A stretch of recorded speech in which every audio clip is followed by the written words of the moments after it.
Welcome, and you're listening to Barely Sober Throne Talk. We will be talking about the truth, tragedy, and treason of Game of Thrones and highlights of Season 3. Ooh, I like that. That sounds sexy.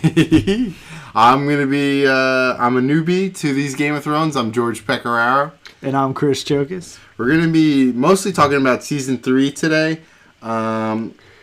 It's a new show for me. And I kind of just started it 2 weeks ago, and I'm kind of hooked. That's what happens.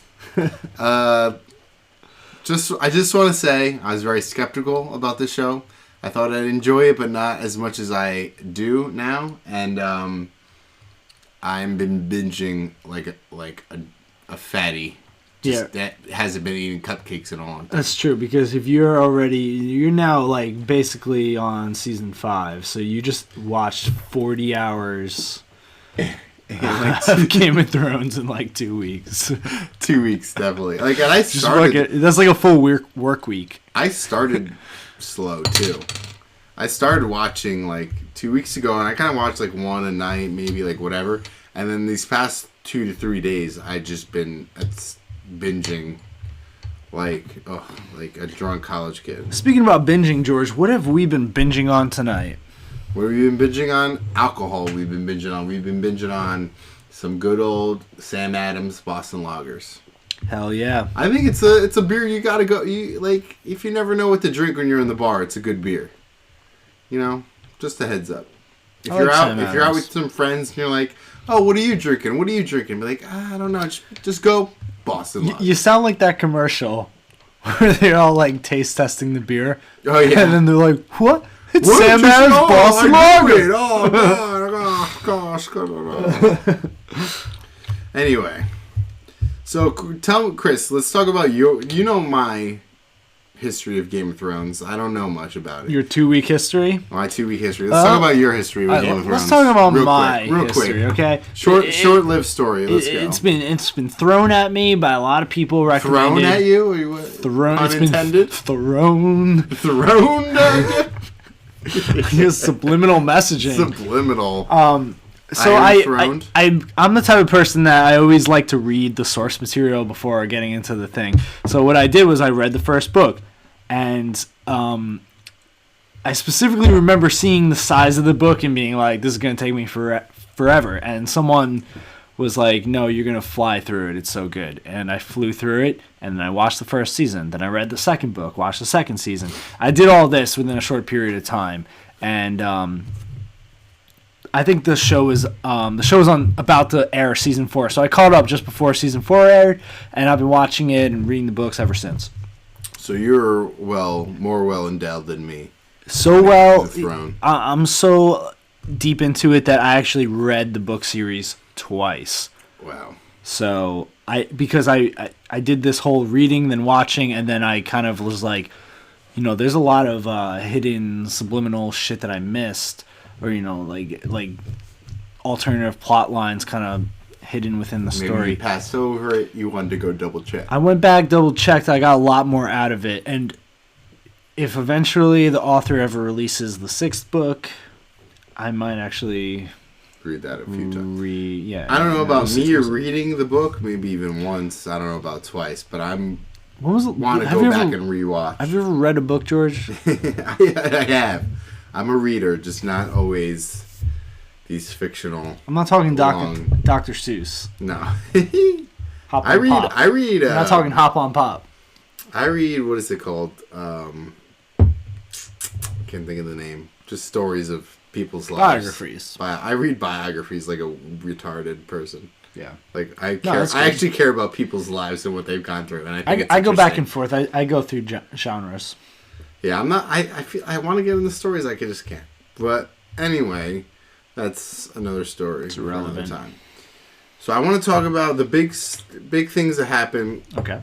In season 3, let's talk Jon Snow. Okay. I like Jon Snow a lot, I love his romance with Ingrid. Yeah. In this season. That's season 3, right? Yeah, right. Yeah, I like Ingrid a lot. Like, I'm turned on. She's not like that beautiful, good-looking Yeah, she's not supposed to be either. Yeah, but there's just something about her as this actor playing this character. I just get it. You're into her. I'm into this redheaded bitch. Wow. And I need it in my life. You're getting all sorts of I'm getting so horny. Horny for the fucking Game of Thrones girls. Anyone on TV, I'm just so horny for. Yeah, but you're so into Robb Stark's girl too, but. Yeah, I am still though. Follow her on Instagram. She was pretty, but all right, we'll get to that, I guess. But yeah, so season 3. Remind me because you need to refresh me a little bit. So season 3 is when Jon Snow is beyond the wall and he goes into the he's with the wildlings. The wildlings, and he meets Mance Rayder, who's the leader, the king of the wildlings. Right, and he needs to pretend to, or act as if a wildling, right, for his life. So a lot of people might not have picked this up on the show, but he is definitely pretending to be a wildling, even though in his head he might be kind of being a little bit unsure and kind of they do. I can see where they're coming from, and I understand it. But at the end of the day, he's loyal to the Night's Watch. Yeah, it's I guess I think he's a very truthful, honest person. Yeah. And that oath he made with the men of the Night's Watch, he's going to stick to. And he's going to do whatever he has to stay alive. His father, he was raised by Ned Stark. Right. And Ned Stark is the most honorable guy. And he kind of follows that. And so does Robb Stark, the other son. And, Jon is probably a little more bendable. A little, he's not as... stick to the rules as Robb and Ned are, which has ensured his survival so far. Right. But here's something interesting with him. As much as of Men of the Night's Watch, he is and agreed to never sleeping with a woman. He was with Ygritte. Right. So and he broke that. So someone like Ned Stark or Robb Stark, they might not have broken that, But he's thing is. But he loves it. I feel like he just is in love with her. Yeah. And she loves him. And I actually been watching through season 4 some. And they haven't even brought that back up, their love quarrel. And I think it's an interesting love story between them two. Mm. And I kind of like them two together. So where does season 3 end with their storylines? I don't want to get into spoilers. Season 3 ends is I believe she shoots him. Oh, okay. With her arrows. He's going back to the Night's Watch at that point. Yeah, Ingrid's he's yo, Ingrid, you're not going to shoot me. You're not going to kill me. Okay.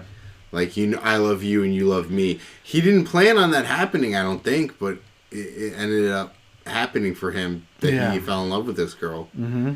But at the end of the day, he still had to do what was right, and which was return, because his honor, and going back to the Night's Watch and all that. So that love story is still untold. Who knows? I feel like they're gonna get together. I feel like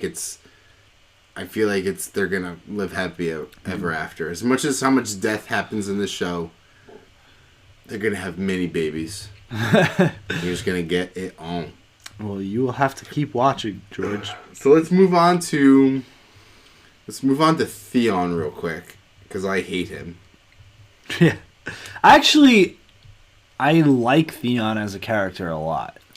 As a I don't. I think it's so great. He just bothers me. He's always misguided, and he's always he's the most tragic character in the whole series. And he's always whining, I feel like, all the time. But I don't consider it whining. He was definitely a cocky, kind of a dick, but you can see why. I don't know if you watching the show, if you kind of got the whole gist of his storyline, but basically he's not one of the Starks. He's from this other family of Greyjoys, and basically they staged some rebellion back in the day, and they were put down, and as punishment they had to give up their son Theon as a ward, so basically a hostage. There was a traded son type of thing, right? So but Ned Stark, being such like a good guy that he was, he didn't treat Theon as like a hostage, and he raised him like one of his own. And so he tried to instill that honor and this and that in him. But at the end of the day, Theon did not really like consider himself a Stark, and being back with his father and his sister, they kind of. But then his father and his sister don't accept him, and that's what he's really exactly. So he's for. Conflicted, and he just wants his father and his sister's like acceptance. The fact that he just so he makes a bunch of really bad decisions. He does. He makes bad decisions. But can't you relate to that? Like he just wants like his family to love him. And that's why it's so tragic. He's not doing it because he's a shitty person, even though he's a shitty person, but he's doing it. He's doing it because he has no place in life, and he wants to feel that. And then he gets his karma, basically. He does get his karma, but my feeling is like his problem is he wants to find his place, and he wants acceptance from his father, his older sister. Yeah. Instead, he should realize that he grew up with the Starks, and he should honor them. more himself, and just for this season for Theon, because him and Robb grew up as best friends, you know. And I don't know if you got that gist, but like they grew up like best friends, him and Jon. Yes. I mean him and Robb, not him and Jon. And then he turns on Robb, you know. So it's which is depressing because I loved Robb Stark. Speaking of Robb Stark, let's talk about... You get your dick chopped off if you turn on Robb Stark. Ugh. The whole dick chopping off thing, it's constant in this whole thing. It makes me hold on to my penis while I watch. You never know. Just like, oh no, please God. Let's talk about the wedding for... we're going straight into it, huh? We're going to Red Wedding. Let's just hop into the hot water. All right. Let's talk about the Red Wedding. Okay. And the deaths and the horror from that. So you already knew about this. I knew about the Red Wedding. Here's the thing: like when the Red Wedding first happened, it was all over the internet, all over. Oh yeah. Even before I watched the show, I knew of the Red Wedding. So and like I actually watched the scene. I've heard about it like everywhere on the radio and everything, and I was like, all right, there's this crazy, bloody, wild scene, and I feel like I need to watch it. I remember just watching the clip of that. Don't you wish that we didn't know about that before knowing about this? Yeah, I remember the hysterics of it. Yeah, me too. People going crazy. I guess that was around the time that I was like, I need to like read these books, like, because everyone's freaking out about this show. Because in that scene, or this one scene, it kills like part of the story, like a lot of the storyline, and a lot of these characters just gone. You spend the whole first book or the whole first season following Ned Stark, and you're like, oh, he's the main character. Then he dies, and then you're like, oh, I guess so. Robb Stark is kind of the main character because he's gonna get revenge for his father and fight this war and this and that. And then it's like, oh shit! Not only does Robb Stark die, but his fucking mother dies too, and it's like, well, who's left? Like the Starks are kind of running loose. Yeah, you're kind of left feeling like who's left. But there are characters left, you know. There's Tyrion, there's Jon Snow, there's Aria. So you don't think of them as like they're not the typical main heroes in like a storyline. You know, they're kind of like the outside. It's like the bastard and the way the show predicts it or shows them as their heroes. Yeah, they're always looking to do good, and they have done the right things. Right, but they're not. But they're not like Robb Stark is like the stereotypical like hero in a story like this. Like, oh, my father has died. I'm gonna get revenge for him, and I'm gonna lead this war and blah blah blah. But like, really, it's like, who are the heroes of these stories? It's like Aria, who's like dirty, scrappy little girl, just kind of like surviving, and Jon Snow, who's like a bastard, like doing his own little crazy adventure out in the snow, and Tyrion, who's a midget and struggling again. So they have all these like underdogs as the main characters. Is kind of what I'm saying. Yeah, it's an underdog or a show. It's a dogger show. It's a dogger. Anyway, with the Red, it was upset. Like when I told you, I said I saw the clip when it first happened. So I knew a lot of people died in a wedding. Did you remember what characters it But were? I didn't remember what characters, what wedding, what it is. So I remember watching, I was watching Tyrion's and Sansa's and you thought it was going to be then? I was like, oh shit, I think this is a Ray wedding. Like, this is all of a sudden, like, there's a wedding going on. Yeah, right. Like, this is it. And then I was like, going on, was like, because I kind of remember, I kind of had the vision of what it looked like. Uh-huh. and I was going on watching it, and it was the episode, I think, before the Red Wedding. And I was like, oh, wait, no, this isn't it. And then it goes to this wedding with the Starks and the, I can't remember the other family's name. There's the Freys. The Freys and the Starks. Are there. Like, Starks Rob and was the supposed to marry a Boltons. Frey. The Boltons are there, too, which the Boltons they're, like, loyal to the Starks. Mm-hmm. The Boltons are the people that are torturing Theon at the moment. Ugh, I hate the Boltons. Yeah. But anyway, but then once this other wedding happened, and I also remember Rob's wife. I forget her name because she has a different name in the show than she does in the books. Oh yeah, she's Jane Westerling in the books, and I don't know what she is in the show. Talisa or something. Talisa Megger. But yeah, like I remember actually someone getting, like she finds out she's pregnant, and I remember that being a thing, that someone was pregnant and they stabbed the crap out of her uterus. So horrible. So horrible. So yeah, I all of a sudden I was like, oh shit, this is the wedding, and it got me excited. And to see, I like Robb Stark a lot. They go for in this world, like they can't let her live, because even if they kill Robb Stark, she's carrying his heir. So like that's why they like stab the shit out of her belly. They didn't even try to kill... So crazy, like, to have that mindset. They didn't even try to kill her. Like, if you kill her, you kill the baby. No, no one cares about her. It's like, kill the baby, because he could grow up to be the next king and blah, blah, blah. That was gruesome. Yeah, totally gruesome. They killed a lot of characters, and a lot of characters I liked, especially my love, Una Chaplin. Is that her name? That's her name. Una. Oona. Oona. Oona. That's what it says. I'm not going to judge. That's a pretty crazy name, though. She's got a face that will light up my life. Anyway. Yeah, her and the AT&T girl. Those are your chicks. AT&T girl. Sexy. I was telling something the other day. I was like, I have one of those friends that like follows girls on Instagram. And they're like, oh, that's the worst. I'm like, no, but not like the creepy version. I was like, this is the guy that like is like, yo, I'm following the AT&T girl. Yo, she's cute though, the AT&T girl. And the person she's got a great person. Cracking up. She's like a cool person. They're like, that's totally different. I thought you were just talking about like random people. Like I was slutty, like, nah. I was like, slutty yeah, women. not like the sluts. Like, I like the wholesome AT&T girl. I like the wholesome. Who does that? I'm gonna bring you home to mama, AT&T girl. We're switching from Verizon to AT&T. Oh, jeez.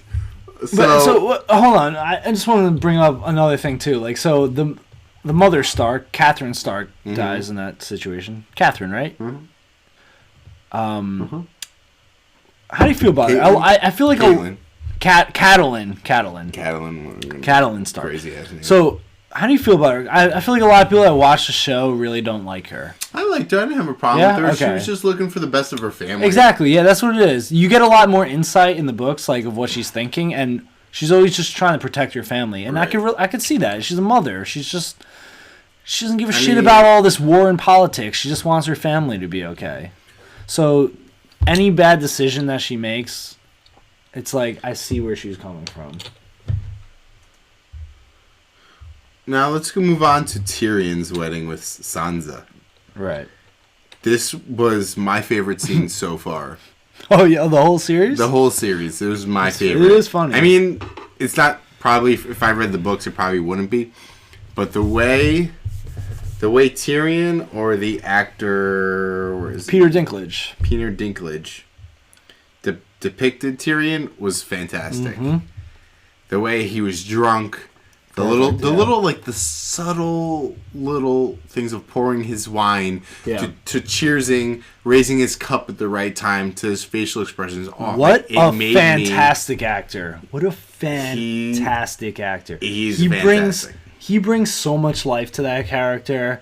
Oh, I think Tyrion's my favorite character in the Game of Thrones. He's so amazing in the books, and Peter Dinklage makes him even more amazing in the show. Like his charisma is Great charisma. Tremendous. It's I've never seen anything like it. He's my favorite character in anything. I love him so much. I wish like I could watch a whole show just about him. Just Tyrion. Not flipping to other just characters. The beginning stories of Tyrion and him being like him from killing his mother, being born to him being to where he was. And I love Tyrion. Yep. And Peter Dinklage does a fantastic job. You know, you've seen Elf, right? Yes. He's the guy in Elf. Yeah, he's like, call me dwarf one more time. Call me elf. Yeah, one more time. You're an elf. What else is no, he in? but he's in some other stuff. Let me look. I got him right here. He's in X-Men. Oh right, yeah, he's in Days of Future Past. Days of Future Past. But he wasn't too. He's mostly known for Game of Thrones. They could have used him a lot better in Days of Future Past. He was kind of. He's voices in Ice Age. Oh really? He's in Nip Tuck. I remember that. I used my god. That show Nip Tuck. Oh, Nip Tuck, really? Yeah, he's in that for a little bit. I used to watch that show. He's in Seinfeld apparently.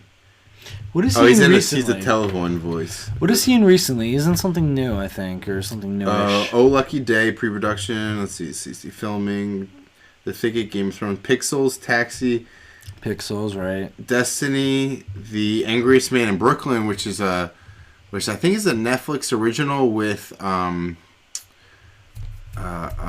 Williams, which is a decent movie. Really? It's not the best movie, but if you like Robin Williams, it's good. No, I saw him in something else recently. X-Men, Lowdown, Knights of Badassdom, Sesame Street, A Case of You, Saturday Night Live, Ice Age. Let's see. Yeah, I don't know. I don't know what I'm thinking of. I could have sworn I saw him. Death at a Funeral. He's in. I don't know. He has sex with the dead black man. He doesn't have sex with it, but the dead guy at the funeral, he was his. He was the mistress, Mister. I heard an interview with him one time where he was kind of saying like I refuse to play like the typical like, midget role in certain things. Like he would never play like an Oompa Loompa. Was like basically what he was saying. Oh, okay. So and I think he's done a great job at not doing that. Like he's taken on some awesome roles. He really is an incredible actor. He is. I enjoy especially as Tyrion. He's Tyrion. Perfect. How Robert Downey Jr. is Iron Man. He is Tyrion. He is no doubt. Tyrion. So before I ever watched the show, because in the book they describe Tyrion as being really ugly. Like on top of being like a midget, he's like horrendous to look at. Like he's got two different color eyes. Like his hair is like patchy and like some people like that. Yeah, but after like that's how I used to picture him, and then once I saw the show, I was like, oh, I just pictured Peter Dinklage now. Like I don't even care what the book describes him as. Like that is Tyrion for sure. Yeah. But anyway, after going on our little Peter Dinklage love rant, sex rant, what were you getting at with that? I think it was just, like I said, it was just my favorite scene, filming wise. Yeah. For the show, just Peter Dinklage is at his best, acting and the filming wise to portraying how angry he is and how drunk he is and how. And also how good of a person he is too. Like, right? Because at the end of the night, he doesn't take advantage of Sansa. He just is like, as much as he hates his family, and as much as his family's disrespected him and done things, he's still obeying the family to marry Sansa. Mm-hmm. That's like another he's super proud of being a Lannister, even though he doesn't agree with everything his sister and his father and whatever. As soon as his father, sister hate him. Like most of his family hates him. But except for his brother. Him and Jamie are the guys that get along. They're good friends. Yeah. So let's move on to, I think the last part of it is Daenerys, with acquiring her army and her dragons. Right. Yeah, she gets the Unsullied, right? She gets the That's Unsullied. Pretty badass how that happened. Yeah, that goes down. Guy gets his nipple cut off, doesn't even flinch. Uh-huh. And her as a character is very she has her moments of honesty and cruelty. I and guess her you don't. moments You don't of, like her. I can see it in your face. No, I do. I do, but I'll tell you what. It's hard to tell when she's going to be cruel and when she's going to be merciful. I think that's what they're kind of purposely going for. Mm-hmm. But I will tell you that I get a different vibe from her from the books, and her on-screen performance, she comes off a little like cocky and pretentious sometimes, and it does irk me. Yeah, It's been like that since season 1. Every time like that, like someone throws her to the ground. Where are my dragons? She goes, even when she was going to that greatest city ever and ever will be. She was like, "If you don't let us in, I will burn you to the ground. You will be the first." And yeah, I mean, she's supposed to be kind of like a little bit of a tough chick. Tough chicken. She is supposed to be a tough, but like sometimes she is, sometimes she isn't, and but it's kind of impressive to go from where she was to where she is now. Yeah, it is cool because if you do rewatch like season 1, she's got nothing. She's getting raped and banged by. Yeah, basically. Raped. No, yeah, basically. She's sold. She was sold to a barbarian, she's raped and then forced to bear children, and then she falls in love with the Darakis. Yeah, she does. Over time, she learns, she embraces them and whatever. But at the beginning, she's basically sold and raped. Basically, and then look at her now. She has her brother who doesn't really even care about her. He just wants the throne again. Yeah, and to get to having was it 8,000? I mean, was it at the time 8,000, 6,000? Man army. Yeah, something like that. I don't remember. And also having 3 dragons. Well, she is the dragon lady. Yeah. She's can F with fire and not even get burned. Right. You know what? Like, it's funny. The end of the first season, right, ends with her going into the fire and she comes out with the dragons or whatever. Mm-hmm. In the books, it's exactly the same, but there's like one extra weird thing, which is like when they find her with the dragons, they're all like latched onto her nipples, like drinking milk out of her breasts. That's how the first book ends. I was like, what kind of milk does a dragon lady produce? Fucking weird. Spicy as milk, if you ask me. I know. That's some spicy. Oof. Yeah. So, what kind of milk is like protein in there and that's how the dragons get their fire breathing. Mama's titty milk. Let's just say it. Mama's titty milk. Titties and ass. Anything else for this season? I don't know. I mean, season 3. I'm trying. What do you think about Samwell? Sam. What's Sam doing in season 3? You gotta remind me. Doesn't he meet his little woman? Okay, yeah, Gilly. With the baby, he meets Gilly. He's got the baby with her. Gilly. She's pregnant, baby. Right? Yeah, right. She's got the baby. She's given birth already. I think so, right? I think he meets her. I don't know about actually giving birth to Man, I don't know. These seasons are blending together, especially with these minor characters. I've watched so much they blend together for me too. Mm-hmm. Yeah. I guess I don't want to get into too many spoilers, but Sam is one of those characters that I really enjoy in the books. He's like one of the smarter characters. He's kind of like Tyrion in the sense where he's educated, and there's a lot of characters that are warriors, and there's a lot of characters that are scholars or whatever. And Sam's one of those characters. He's not a warrior, even though he has stepped up and done what he's needed to be done at times.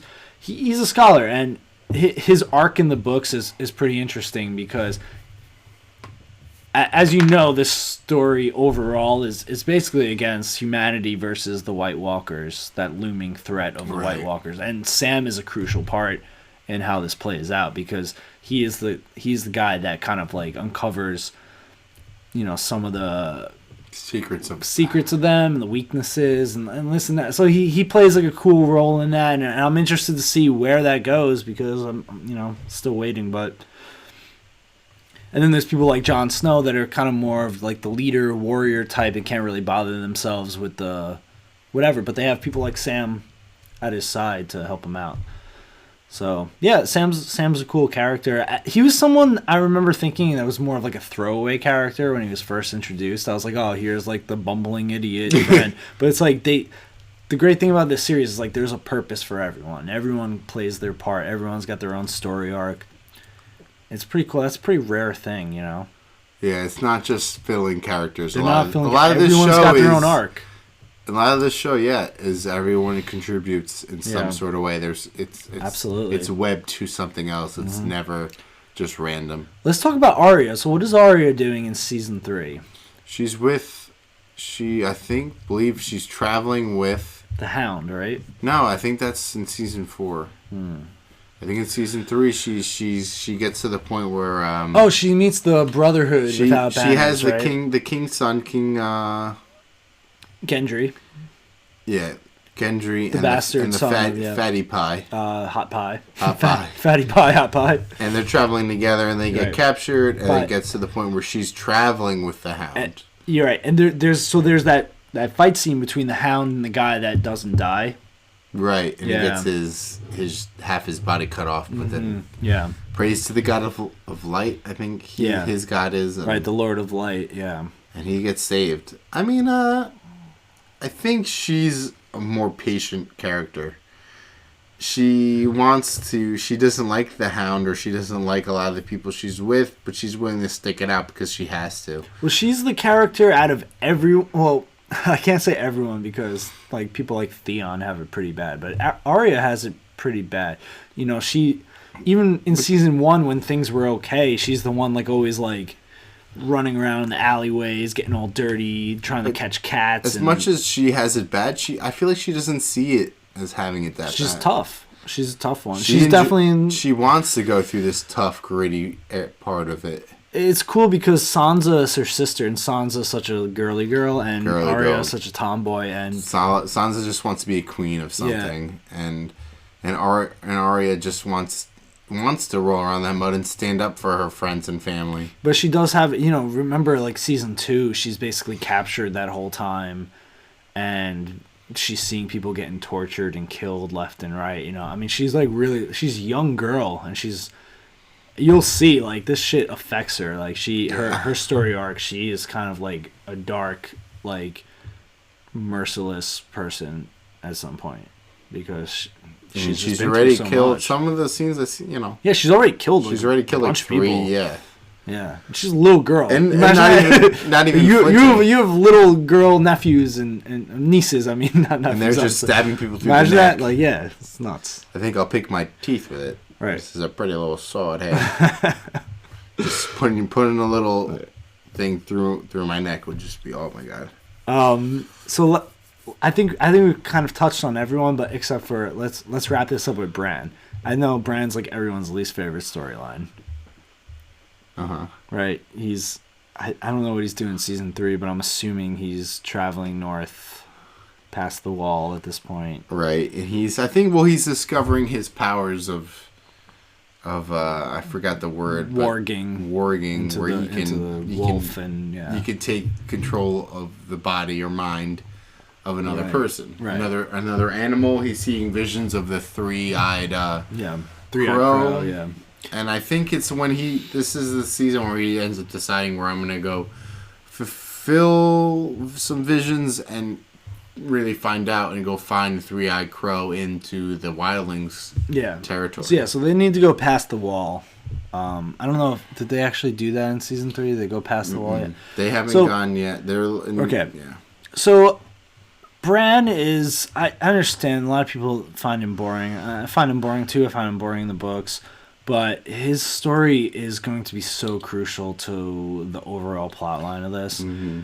I don't want to get in the spoiler thing, but he's kind of like his powers are super rare, more rare than you even think, because even other people that can warg into animals, which there are a couple people. There's a couple of wildlings that can warg, right? There's like and even I don't think they really like emphasize this much in the show, but Aria and Jon Snow can also warg.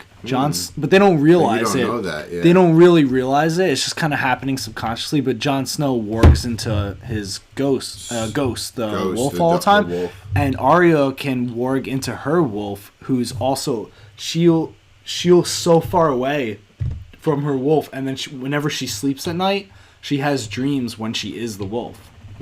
Remember, she lets her wolf go in season 1? Right. Right. So she's still, every night she dreams and she is the wolf. So they all have those powers, but they're just not aware of it. But Bran is like the most powerful of them, and he, as rare as he is, he can also warg into a human, which even like the most powerful wargs can't do. Apparently, he did already. I think in the Hodor, 3, right? He does it in the Hodor, yeah. And the other warg who was just like, "How'd you do that?" He was kind of confused. Yeah. That's like eventually they're going to meet the Three-Eyed Crow, and even like the Three-Eyed Crow can't do that. So that's like a pretty big thing.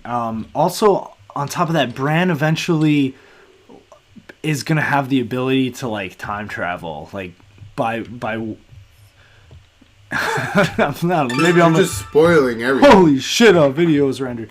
I'm spoiling, a little bit, but so there's gonna be, I don't know. This is kind of like where the last book kind of ends, but Bran's like abilities have just like transcended to like this new level, and it's like, holy shit! What? Like, there's gonna be like time travel. Like, there's gonna be. I don't know. So who knows where this series is going? He's like it's gonna Dr. be crazy. X. Yeah, because he's got nothing to do but just mess with people. He's super powerful. He ends up like being able to go back and actually see Ned Stark while he's still alive, and it's like, holy shit! Like, what's gonna happen in these next books? What's gonna happen in these next seasons? Right. Doors are open, man. I mean, if they're playing around with like time, like Ned Stark might be back. There might be characters back that were killed. Who fucking knows? Who knows? This series is crazy. George R.R. Martin is a lunatic. It takes forever to write these books, but every single one blows my mind. I'd rather him take his time and do it right. Exactly, yeah. Instead of people rushing him. Just let him do it. Yeah. You know, he just like announced pretty recently. He was like, I just thought of I've been thinking about this twist for a few years now, and I finally decided to put it in the book. It's like, what? What twist? What are you doing, It's all a dream. This is all a dream. And he even said it's a twist that the show can't do because they've already killed some of those characters, but in the books they're still alive. So it's like, fuck, man. Just messing with everyone. People are just gonna come back. Who knows? Or something. All right. You got anything else to cap this off with, George? No, that's what we got. Looking forward, we're gonna do it. Probably another season 4 talk, right? Yeah, we're gonna do another season 4. Another season 4. Pretty soon. You're almost caught up. We'll do season 4 review, and then we'll do a season 5 review, and then when season 6 airs, we'll do weekly reviews of each episode. Throne talking. Right. If you like this, you can like this page. You can like this video. Subscribe to us. You can follow me, George Pecoraro, at Georgie Peck on Twitter, and Peck George on Instagram. And I'm Chris Jokas. You can follow me on Instagram at Chris Jokas. That's GEOCOS. And leave your thoughts and opinions in the comments section below. You know, we'd love to hear what you guys think and go back and forth a little bit. So, yep. Hope you liked it. This is our Throne Talk. Finish your drinks and go to bed.